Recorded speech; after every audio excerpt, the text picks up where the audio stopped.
Learning to lose. I tell you what, learning to lose is just as important as learning to win. What do I mean by that?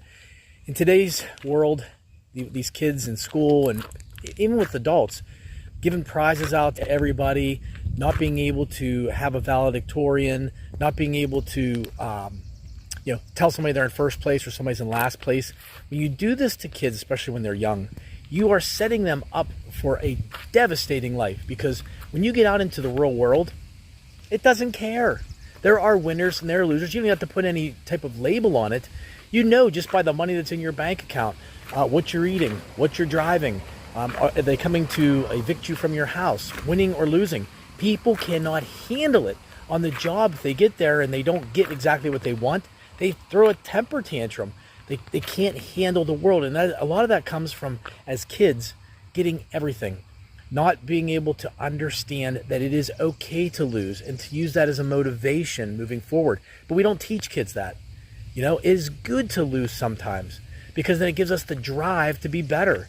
If you win all the time, then you don't try hard. You don't learn. You don't grow. You don't do anything. You got to learn to lose. Learn how to do it the right way. We need that pain in your life.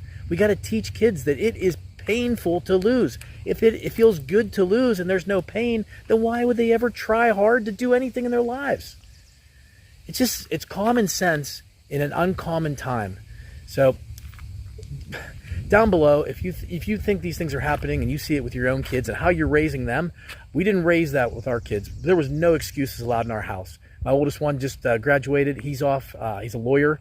He's going to be in Alaska. My other one's in medical school. My other daughter she's going to be in vet school here in a year. There's no excuses in our house. And they've learned that throughout time. They've learned how to lose. They've learned how to win. And because they learned how to lose, winning comes a lot easier. And those down times aren't like devastation. They are just, setbacks for a big setup. So with that, if you have any thoughts you want to put down below, go ahead and do so. Take care, guys.